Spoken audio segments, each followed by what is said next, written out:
কামরাঙ্গা বাদ দিয়া জলপাই, বরই, আমরা, চালতা যেগুলো সবুজ আছে এগুলো খাবেন। আর ওষুধের নিয়মটা খুব ভালোভাবে বুঝে নেবেন। কিছু ওষুধ আছে 2 মিনিট পর পর যাবে, কিছু ওষুধ আছে সারাদিনে একবার যাবে 10 মিনিট পর পর। কিছু মেডিসিন আছে দিনে একবার যাবে।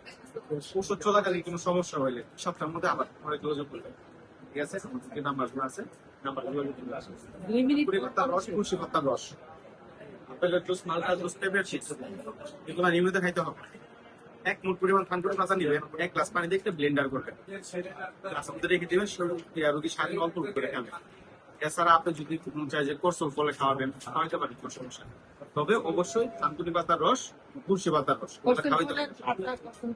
হ্যাঁ, এগুলো খাওয়াইতে পারেন, সমস্যা নেই। আর কোনো সমস্যা হলে অ্যালোপ্যাথি ওষুধ নিয়ে আপাতত সাপোর্ট দেবেন। কারণ আমাদের কাছে এগুলো করতে গেলে যে আপনার একদিন সময় লেগে যায় বা চেম্বার খোলা না থাকে, তাহলে আপনি প্রবলেম করবেন না। এই জন্য একদিন বা ওই পরের দিন যদি এর ভিতরে সমস্যা প্রয়োজন, আপনি গেছেন একদিন বেড়াইতে গেছেন, ওষুধ সাথে কিন্তু গ্রামে গেছেন, অনেক সমস্যা নিতেই পারে। আমার সাথে যোগাযোগ করতে হলে আপনাকে একদিন পরে আসতে হবে। আপনি আমাদের কাছে যোগাযোগ করছেন মঙ্গলবার, তো আসতে দেখা হচ্ছে আমাদের আপনার আমার সাথে শনিবার। পাশাপাশি প্রবলেম হলে আপনি অ্যালোপ্যাথি ওষুধ সাপোর্ট দেবেন, কোনো সমস্যা নেই। যে কোনো প্রয়োজনে আমার যে নাম্বারগুলো ছিল ওগুলো আমাকে যোগাযোগ করতে হবে।